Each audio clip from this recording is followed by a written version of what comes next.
Hello student, मैं आपका अपना राजेंद्र कुमार।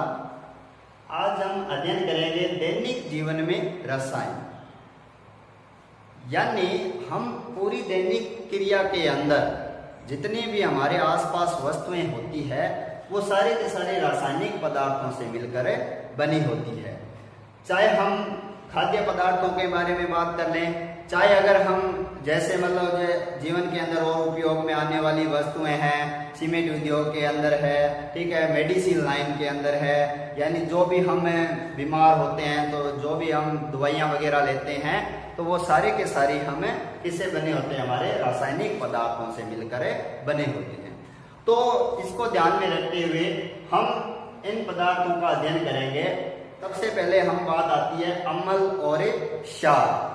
इसी के साथ एक तीसरा और पदार्थ रहता है हमारे अंदर, हमारे लवण। तीसरा पदार्थ क्या रहता है? लवण। तो पहले अगर हम बात करें अम्ल, ये उठाया हमने अम्ल, यानी अम्ल या एसिड। तो इसके अगर नाम की बात करें, अम्ल या एसिड, एसिड शब्द है वो किससे बना है? एसिडस से। किससे बना है? एसिडस, यानी जो हमारी लैटिन भाषा है, लैटिन भाषा है उसके शब्द एसिडस,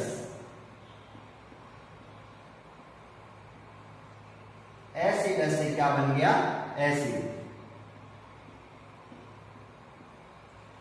एसिड यानी एसिड जो है हमारे लैटिन भाषा से लिया गया शब्द है, ठीक है। अगर इसके बारे में बात करें कि ये होता क्या है, ठीक है, तो होता क्या है, तो नॉर्मली अगर हमारे पास में कोई पदार्थ है तो उसके बारे में तो हम नहीं बता सकते कि ये अम्ल है या फिर क्षार है या फिर ये लवण है। तो इसके लिए हमने क्या किया, हमने छोटी कक्षाओं में भी पढ़ा है कि भी जैसे अम्ल है, अम्ल की अगर हम बात करें तो अम्ल रहता है अगर स्वाद उसका क्या हो, अम्ल का जो किसी पदार्थ का जो स्वाद है वो अगर क्या हो, खट्टा हो, तो इसका मतलब वो क्या है? अम्ल है, ठीक है। दूसरी तरफ एक हम लिटमस पत्थर की बात करते हैं, इसकी लिटमस पत्थर। इसके अंदर ये बताया गया है कि अगर हमारा नीला लिटमस पत्थर, कौन सा? नीला लिटमस,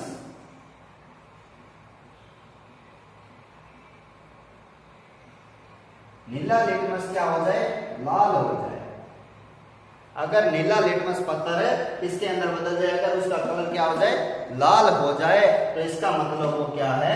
अम्ल है, ठीक है। तो दूसरी तरफ इसी तरह से नॉर्मल आगे डिटेल के अंदर हम आगे बढ़ेंगे। इसी तरह से आगे अगर बात करें मैं क्षार की करें, क्षार यानी बेस, इसके लिए हम बात करें तो अगर किसी पदार्थ के अंदर अगर उसका स्वाद क्या आ रहा है? स्वाद क्या आ रहा है? उसका कड़वा आ रहा है, स्वाद उसका कड़वा आ रहा है। अगर स्वाद कड़वा आ रहा है तो इसका मतलब वो क्या है? क्षार है। दूसरी तरफ अगर लिटमस पत्थर की बात करें तो वो क्या कर देगा? लाल लिटमस को, लाल लिटमस को नीला कर देगा, लाल लिटमस को नीला कर देगा। तो ये तो थी अपनी मतलब नॉर्मल बात थी कि भी अम्ल होते हैं वो स्वाद में खट्टे होते हैं और नीले लिटमस को लाल कर देते हैं, ठीक है। और क्षार की बात करें तो स्वाद में कड़वे रहते हैं और लाल लिटमस को नीला कर देते हैं। अभी नॉर्मली थोड़ा सा छोटा सा प्रयोग करके देखें अगर अपने, तो जैसे मतलब एक आपके पास एक बीकर है, उसके अंदर आपने एक पदार्थ यानी विलयन डाल रखा है, किसी भी रासायनिक पदार्थ का विलयन है, ठीक है। इसके अंदर अगर मैं कोई भी लिटमस पत्थर, यानी जैसे अगर मैं लेके आया लाल लिटमस पत्थर लेके आया और इसके अंदर डुबोया है, ठीक है। अगर चेंज हुआ और वो किसके अंदर बदल गया है? नीले के अंदर। किसके अंदर? नीले के अंदर कन्वर्ट हो गया है, ठीक है। तो इसका मतलब क्या है? ये पदार्थ क्या है? क्षार है। ये पदार्थ क्या है? क्षार है, ठीक है। दूसरी तरफ अगर मैं यहाँ पर नीले लिटमस पत्र को लेके आऊं, नीले लिटमस पत्र को लेके आऊं, तो अगर इसके अंदर अगर क्षार है तो इसका मतलब ये होगा कि ये चेंज नहीं होगा, ठीक है। और इसके अंदर मैं मान लो कि विलयन क्या डाल दूं, विलयन डाल दूं अगर अम्ल, यानी विलयन क्या हो हमारा अम्लीय हो, तो ये पत्र क्या हो जाएगा आपके लाल रंग का हो जाएगा, ठीक है। तो इस प्रयोग के द्वारा हम बता सकते हैं कि अम्ल होते हैं वो नीले लिटमस पत्र को लाल कर देते हैं, और क्षार होते हैं वो लाल लिटमस पत्र को नीला कर देते हैं। अब बात ये आती है कि कुछ रासायनिक पदार्थ होते हैं जो हानिकारक रहते हैं, अगर हम उनका स्वाद लेके देखें तो हमारे स्वास्थ्य के लिए भी हानिकारक रह सकते हैं, ठीक है। दूसरी तरफ अगर मान लो कि लिटमस पत्र है वो भी उसका कलर नहीं बता पाएगा, ठीक है। तो उन रासायनिक पदार्थों का हम कैसे पता लगाएंगे कि वो अम्लीय है या क्षारीय है या फिर लवणीय है? तो इसके लिए कुछ संकल्पनाएं दी थी वैज्ञानिकों ने देखा कि अगर मान लो कि इस तरह से अगर स्वाद चेक करेंगे तो कुछ रासायनिक पदार्थ रहेंगे वो हमारे को नुकसानदायक हो सकते हैं। तो वो कौन कौन सी संकल्पनाएं थी आगे अध्ययन करते हैं। देखो, पहली संकल्पना कौन सी थी? आरेनियस। आरेनियस की अवधारणा या आरेनियस संकल्पना एक ही बात है।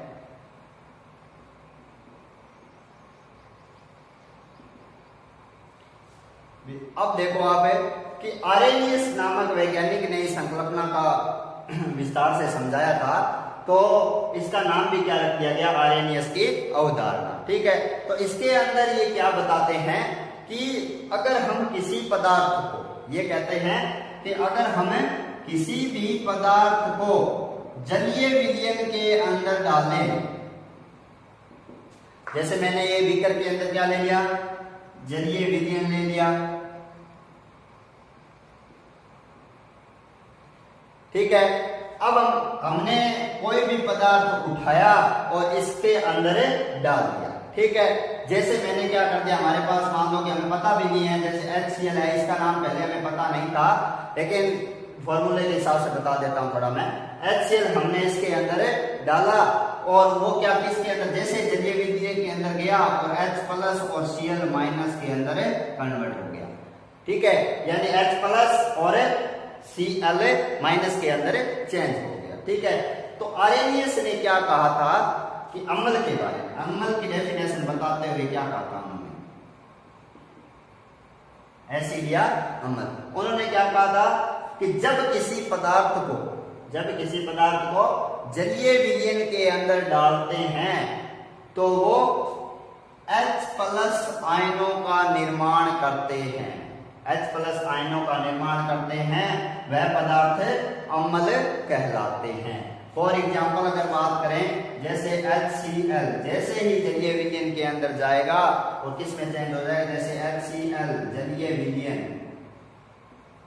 किस में चेंज हो जाएगा? H+ और Cl-, किसका निर्माण हुआ? H+ का, ठीक है। इसी तरह से HNO3 की बात करें, जलीय विलयन के अंदर डालो, ठीक है, तो वो किसका निर्माण करेगा? H+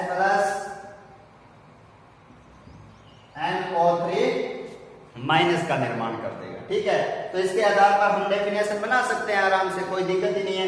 ठीक, दोबारा मैं बता देता हूं एक बार, अगर नोट्स बनाना चाहते हो तो आराम से आप लिख सकते हो कि अम्ल किसे कहते हैं? आरेनियस की अवधारणा के अनुसार।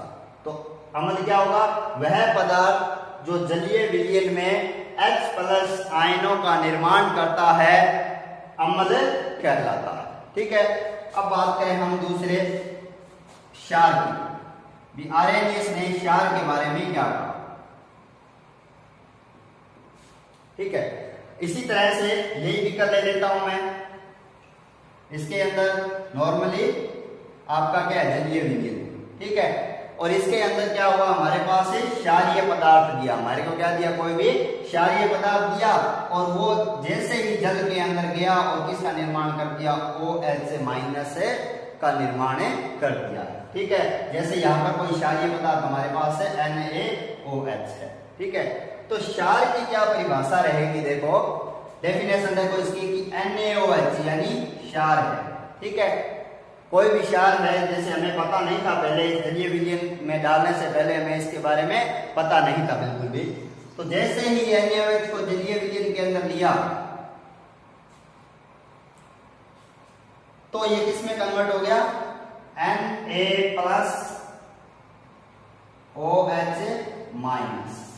ठीक है। तो इसके अंदर देखो क्या बन रहा है, OH- बन रहा है, ठीक है। तो आरेनियस ने क्षार की डेफिनेशन क्या दी थी कि वह पदार्थ जो जलीय विलयन में डालने पर OH- का निर्माण करता है या हाइड्रोक्सिल आयन का निर्माण करता है, उसे हम क्या कहते हैं, क्षार कहते हैं, ठीक है। तो आरएनएस की ये अवधारणा रहेगी H+ और OH- के आधार पर, ठीक है। कि अगर आप एग्जाम्पल जैसे लिखना चाहते हो तो लिख सकते हो, कोई दिक्कत नहीं है। जैसे अम्ल की अगर बात करें और क्षार की अलग अलग मैं एग्जाम्पल आपको बता देता हूं। जैसे HCl, H2SO4, HNO3, CH3, COH, ठीक है। और इसी तरह से यहां पर अगर बात करें अपने इसकी क्षार की, NaOH, KOH, MgOH2, AlOH3, इस तरह से इसके कुछ एग्जाम्पल आ जाएंगे, ठीक है। अब एक बात आई, आरएनएस ने क्या कहा कि भी एक होता है पर्पल अम्ल और एक होता है पर्पल क्षार। तो वो क्या चीज है, सामने आए हमारे पास, क्या नाम है, पर्पल अम्ल।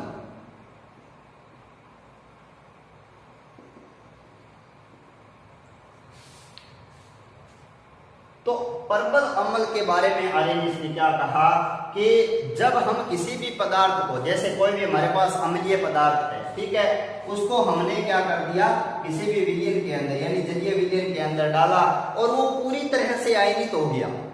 जब पूरी तरह से आयनित हो गया ना, इसका मतलब वो अम्ल कौन सा है, पर्पल अम्ल है, ठीक है। यानी उसके जितने तत्व थे वो अपने आयनों के अंदर बदल गए, तो वो पदार्थ कौन सा होगा, अम्लीय पदार्थ होगा। जैसे HCl को जैसे ही जलीय विलयन के अंदर डालेंगे अपने, तो H+Cl- का निर्माण हो जाएगा, ठीक है। दूसरा एग्जाम्पल अगर बात करें अपने, तो HNO3, ठीक है, H+NO3- का निर्माण हो जाएगा, ठीक है। तो ये तो हो गया पर्पल अम्ल, यानी डेफिनेशन दोबारा बता देता हूं मैं कि भी जब हम अम्लीय पदार्थ को, यानी अम्लीय पदार्थ को हम किसमें डालें, जल के अंदर डालें और वो पूरी तरह से आयनित हो जाए, तो वो कौन सा होगा, पर्पल अम्ल होगा, ठीक है। अब हम बात करें दुर्बल अम्ल की। तो दुर्बल अम्ल क्या होगा कि जब हम किसी भी रासायनिक पदार्थ या किसी भी अम्लीय पदार्थ को जलीय विलयन के अंदर डालें, यानी विलयन के अंदर डालें और वो पूरी तरह से आयनित नहीं, ठीक है, तो उसे हम क्या बोलेंगे, दुर्बल अम्ल। जैसे एग्जांपल हम बात करें CH3COOH, यानी एसिटिक एसिड को जैसे ही अगर जलीय विलयन के अंदर डालता हूं मैं, जैसे इसके अंदर किसमें डाला है, इसको जल, ठीक है, तो वो किसके अंदर कन्वर्ट होगा, देखो कि CH3COO- प्लस H+। हाँ, H+ का निर्माण जरूर कर रहा है, इसका मतलब वो अम्ल तो है, लेकिन है कौन सा, दुर्बल अम्ल, ठीक है। क्यों, क्योंकि वो पूरी तरह से आयनित नहीं हुआ है, ठीक है। तो इसका मतलब वो क्या है, दुर्बल अम्ल।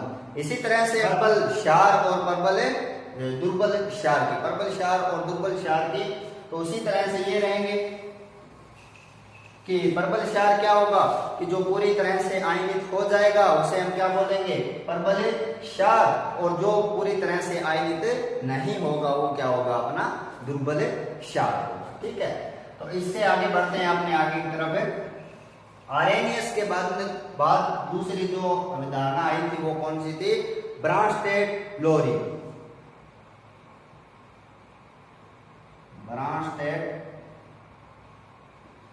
लोरी अवधारणा। यानी इसके अंदर क्या है, तो इन्होंने देखो अमल के बारे में क्या कहा। अमल के बारे में इन्होंने क्या कहा कि वह पदार्थ, ध्यान से देखिए सुनिए, कि वह पदार्थ जो प्रोटॉन का दान करता है, इसका प्रोटॉन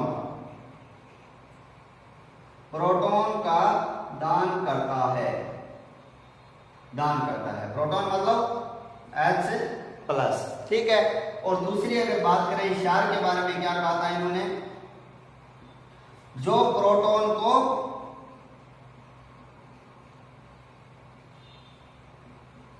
ग्रहण करता है, जो प्रोटॉन को ग्रहण करता है उसे हम क्या बोलेंगे, क्षार बोलेंगे, ठीक है।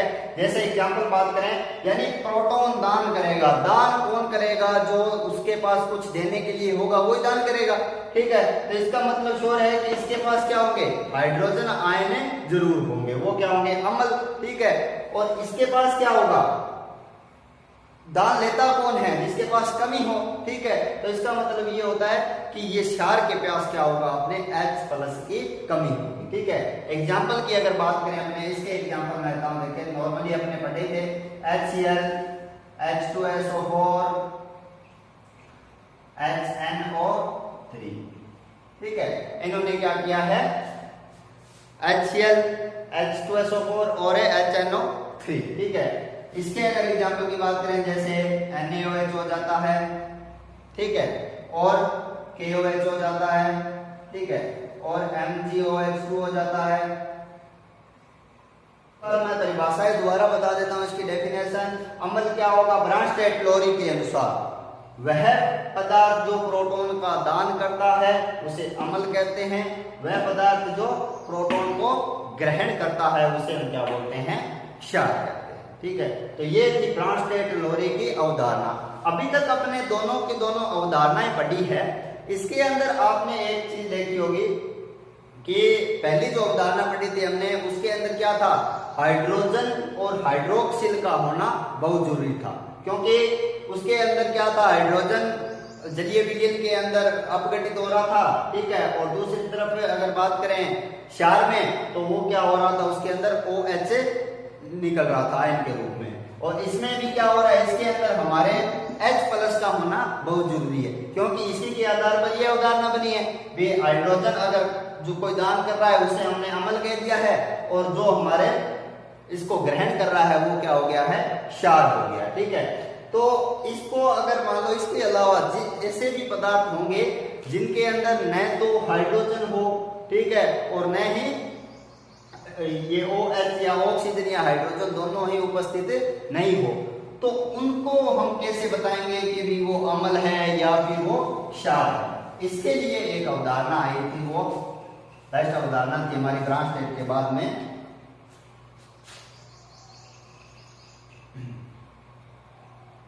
लुईस की अवधारणा।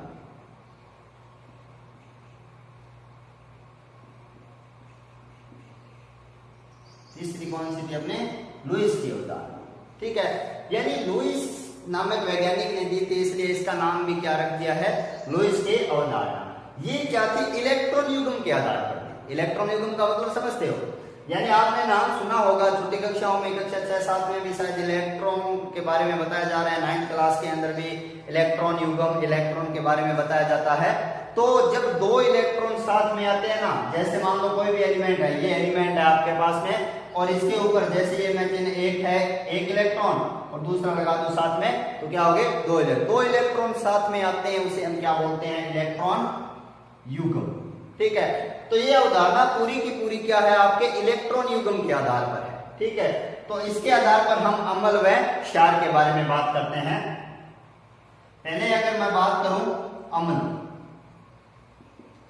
तो लुईस ने क्या कहा था कि वह पदार्थ जो इलेक्ट्रॉन युग्म को ग्रहण करता है, क्या करता है, इलेक्ट्रॉन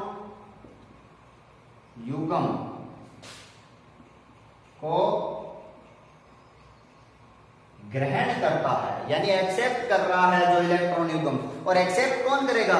जिसके पास इलेक्ट्रॉनों की कमी होगी। यानी कहने का मतलब आप आइडिया लगा सकते हो कि इलेक्ट्रॉनों की कमी होती है वो धनात्मक होते हैं, ठीक है। तो इसका मतलब ये है कि अम्ल क्या है?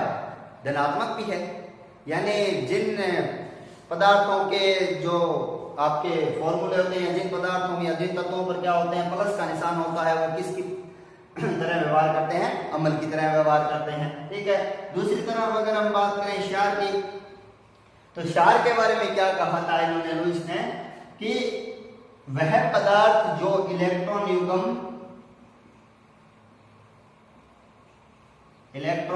का दान करते हैं, इलेक्ट्रॉन युग्म का दान करते हैं, यानी इलेक्ट्रॉन युग्म को दान में दे देते हैं, उन्हें हम क्या बोलते हैं? क्षार बोलते हैं, लुईस की अवधारणा के अनुसार। इसका मतलब ये हुआ कि भी क्षार पदार्थ होंगे, उनके पास में क्या होगा? इलेक्ट्रॉन की मात्रा ज्यादा होगी। तो अम्ल और क्षार को लुईस के आधार पर हमने इनको डेफिनेट कर लिया है। इसके बाद अगर बात करें इसके एग्जाम्पल, तो एग्जाम्पल के अंदर क्या रहेगा कि जैसे मतलब इनके ऊपर प्लस का निशान होता है, जैसे Mg+2 है, वो किसकी तरह व्यवहार करेगा? अम्ल की तरह व्यवहार करेगा, ठीक है। Na+ है, वो भी किसकी तरह व्यवहार करेगा? आपके अम्ल की तरह व्यवहार करेगा। इसी तरह से इनके अगर बात करें तो क्षार के अंदर एग्जाम्पल आ जाएगा अपने H2O, जिसके ऊपर क्या रहते हैं? 2 लोन पेयर रहते हैं, ठीक है। इसी तरह से हम बात करें NH3 की बात करें तो इसके ऊपर भी एक लोन पेयर रहता है, ठीक है। यानी अम्ल वो क्षार की तरह व्यवहार कौन करेगा? जिसके ऊपर आपके इलेक्ट्रॉन युग्म में उपस्थित रहते हैं, ठीक है। तो ये थी अपनी अवधारणाएं, आरेनियस, फ्रांस्टेड क्लोरी, और तीसरी है आपके लुईस की अवधारणा। इसके आधार पर हम बता सकते हैं कि कौन सा पदार्थ अम्लीय है और कौन सा पदार्थ है वो क्षारीय है, ठीक है। इसके बाद हमारा जो तीसरा पदार्थ था अम्ल क्षार के अलावा, तीसरा पदार्थ क्या है? लवण।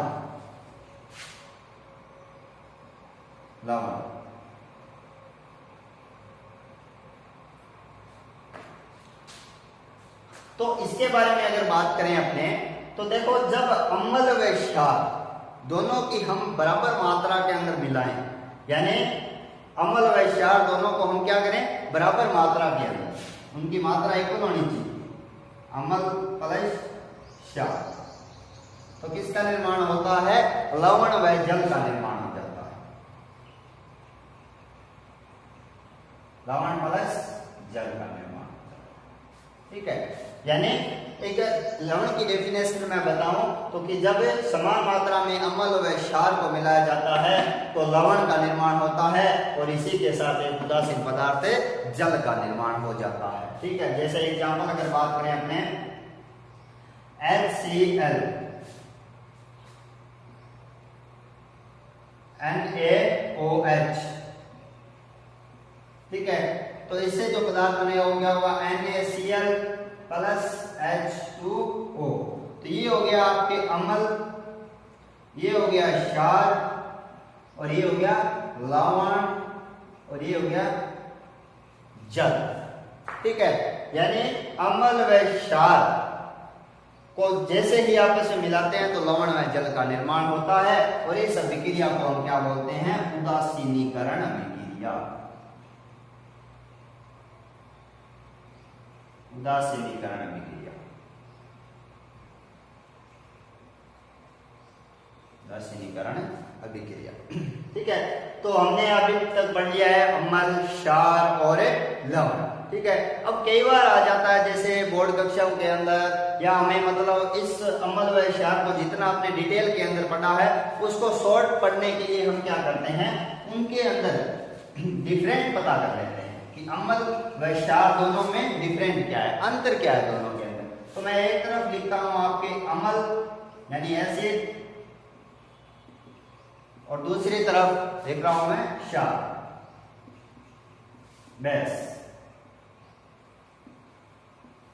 तो नॉर्मल अंतर जो हमने 5-6 पढ़े थे उनके बारे में बात कर लेते हैं। पहला अंतर देखो आप, पहले हमने क्या पढ़ा था कि इसका स्वाद क्या होता है, कि ये स्वाद में खट्टे होते हैं, खट्टे होते हैं। ठीक है, इधर बात करें क्षार की, तो इनका स्वाद कैसा होता है?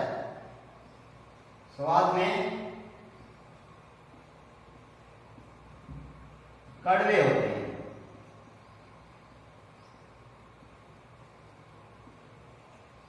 स्वाद के अंदर कड़वे रहते हैं। दूसरा अंतर अगर बात करें तो ये क्या कर देते हैं, नीले लिटमस को, नीले लिटमस को लाल कर देते हैं।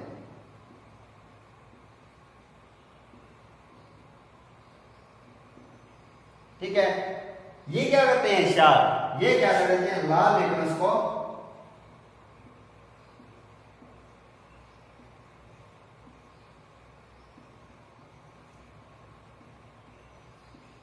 नीला कर देते हैं।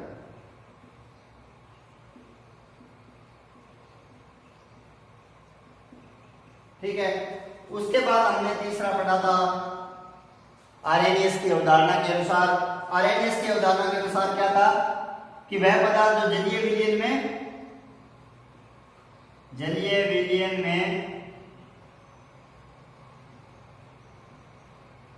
H+ आयन यानी हाइड्रोजन आयन का निर्माण करते हैं,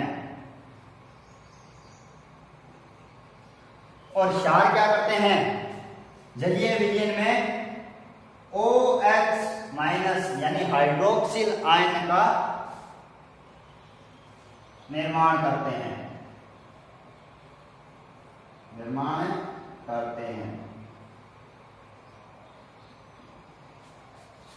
चौथे की बात करें अपने, 4 नंबर अंतर हमारा क्या रहेगा, कौन सी अवधारणा के अनुसार, ब्रांच-टाइट-लोरी के अनुसार, यानी जो प्रोटॉन को ग्रहण करते हैं या दान करते हैं,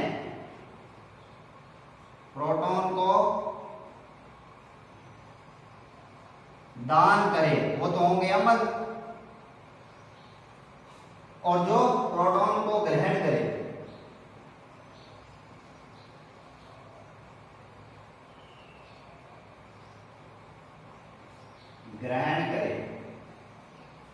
वो क्या होंगे, क्षार। 5 नंबर अंतर क्या होगा हमारा, लुईस की अवधारणा के अनुसार। लुईस ने क्या कहा था कि जो इलेक्ट्रॉन युग्म को ग्रहण करता है, इलेक्ट्रॉन युग्म ग्रहण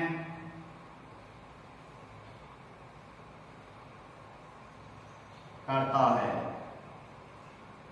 क्या कहलाता है, अम्ल कहलाता है। ठीक है, और इसके आगे अंतर है इसका बेस यानी क्षार किसे कहते हैं, जो इलेक्ट्रॉन युग्म को दान करता है,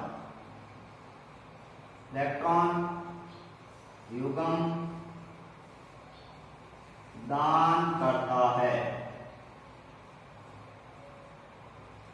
उसे हम क्या बोलेंगे, क्षार। ठीक है, तो हमने जितना भी डिटेल के अंदर पढ़ा है कि दैनिक जीवन के अंदर भी ये सारी की सारी चीजें हमारे उपयोग में आएगी। अम्ल क्या होता है, क्षार क्या होता है, लवण क्या होता है।